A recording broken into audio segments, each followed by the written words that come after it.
Hello Woody. Hello Woody. So Woody's now about at his last year's fat weight. He's looking a bit keen for a bit of food. What I'm going to do is go in and see if he'll come over to me fist. Now last year when he was at his fat weight he wasn't too keen to come over. So I've got his favourite thing, and that's a day old cockerel. So first of all, no food. He's away. Let's see if we can get him over. So he normally comes straight over to my fist now. You can see the chick in my glove.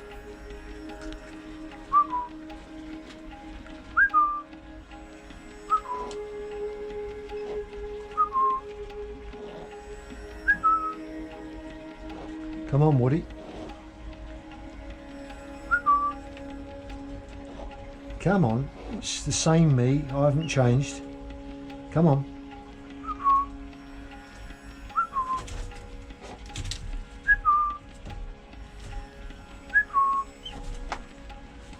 Good lad. I can see he's a little bit slightly nervous. Still got an appetite on him because he's got to eat daily. He's really squeezing my fist now. I've noticed he mantles a little more, and yesterday he was actually screaming at me.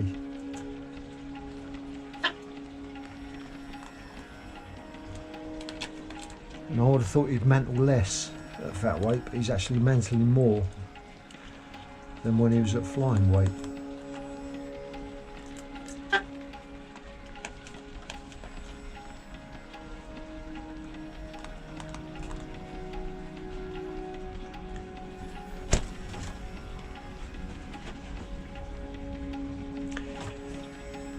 He had a lovely piece of rat yesterday, nice bit of red meat. I'm going to take this plastic off of here very shortly. This was for the cold weather, and he'll have some nice air coming through here. All wants a good clean up in here because now he's in here for days on end. It's a bit messy.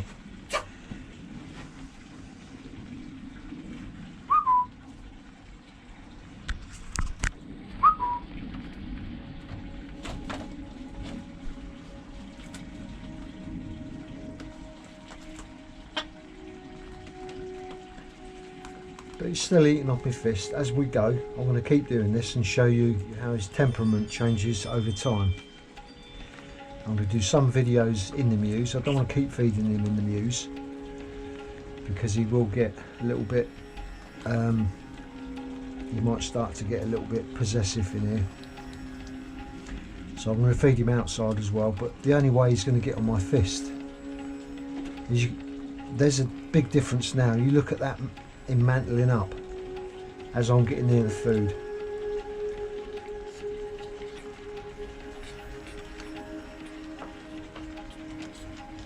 And when we was actually flying and hunting, I was interacting with the food and he was allowing me to do it. But now he's definitely changing his attitude, and you'd think it would be the other way around. But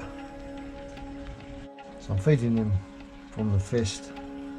But eventually Woody's going to stop doing this. I think he won't even fly over to my fist within a few weeks, but I'll just keep it going. Be interesting to see what he does and his attitude changing as we go. He is about at his fat weight from last year, but he's still scoffing food down quite nicely. Come on then. Got a bit of an appetite.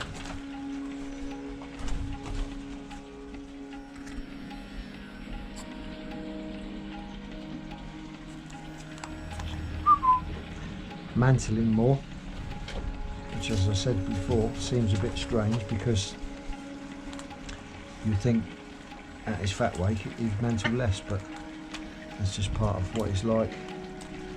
He'd be screaming at me soon, I expect. You alright, Woody? And your beak needs a trim and all. Some more, Woody. I'm surprised now that's grown. Just in a few weeks.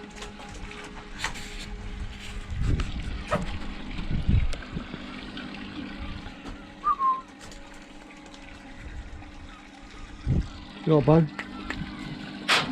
Hello, Bo.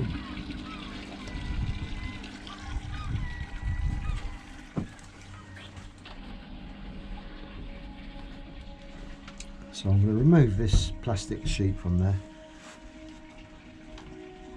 and I'll put that sandpaper down there and to clean his beak on, and it's on this side as well, so that'll be all revealed once I've removed all this stuff. That was just for the real cold weather. I'll put that all on there.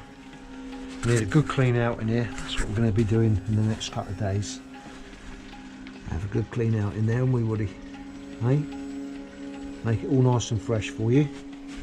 So we'll give him a weigh up tomorrow, just to see where he is, and I'll note that down in my little book. Just keep an eye on him. It's what I've done for the last few moults, so I'll carry on doing the same for this molt. So feeding him, getting him out on the glove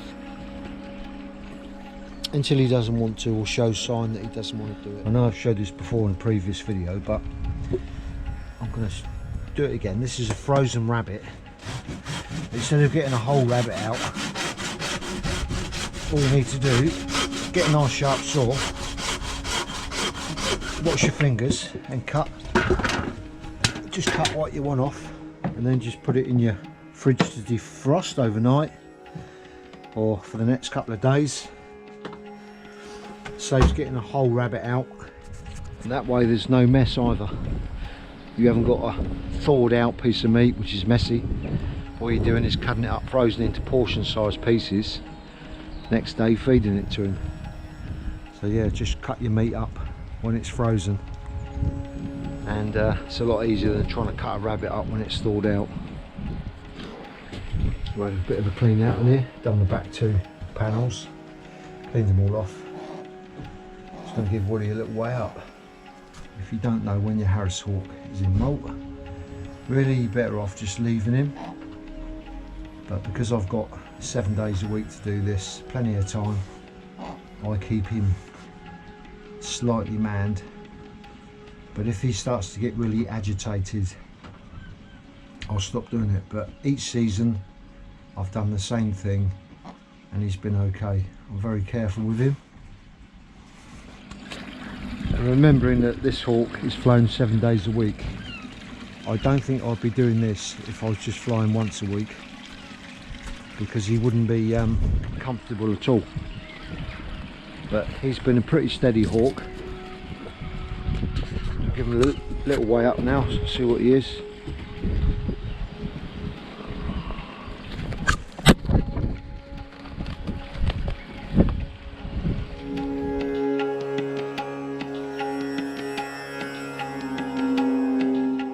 Just brought him into the weighing room now. I was going to weigh him out there on the table, but he didn't like it. Something a bit too different. It's quite heavy. That's weighing, showing £2 there.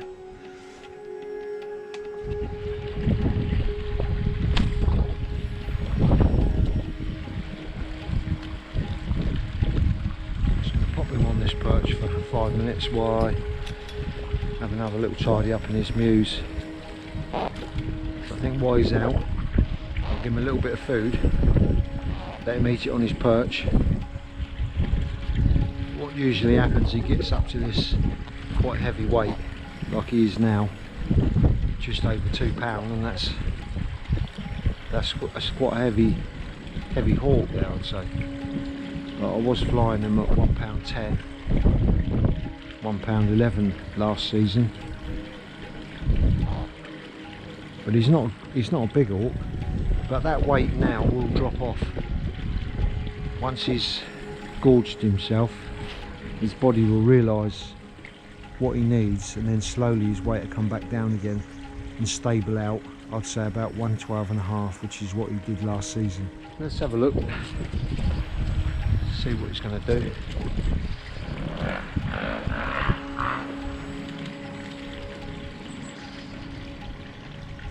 So this is something he's doing, as I said, mantling up. And he's almost being protective from me touching it now, which normally he lets me. I'd be very careful now getting in there like this, because he doesn't look too keen on me getting near that food. Which is, as I say, it's strange, because you'd think at lower weight he would be more protective, but he seems to be more protective at higher weights.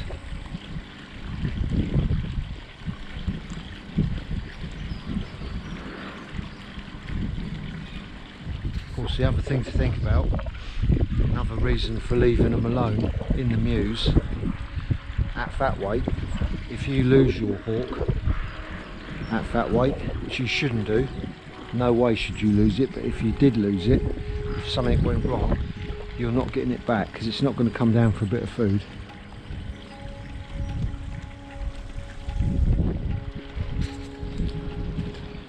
But he's really mantling up now, covering that food. You alright, Bo?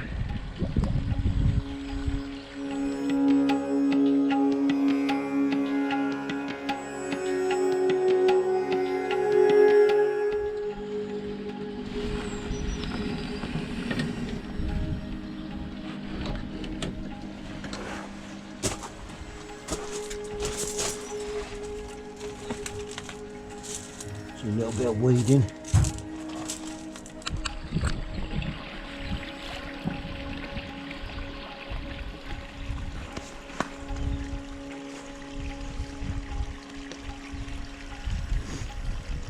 Fish are starting to feed now. Once the water gets above 50 degrees, they normally start to feed. So have a look at his feet.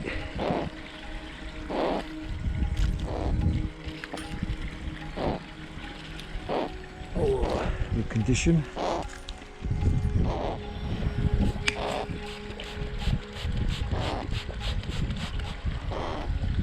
This is just a weak solution of F10 veterinary disinfectant. Let's give his feet a little wash off.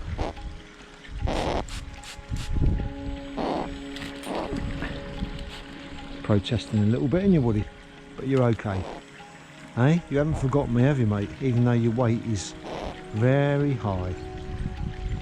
Hey? We'll give that beak a little trim off, I think.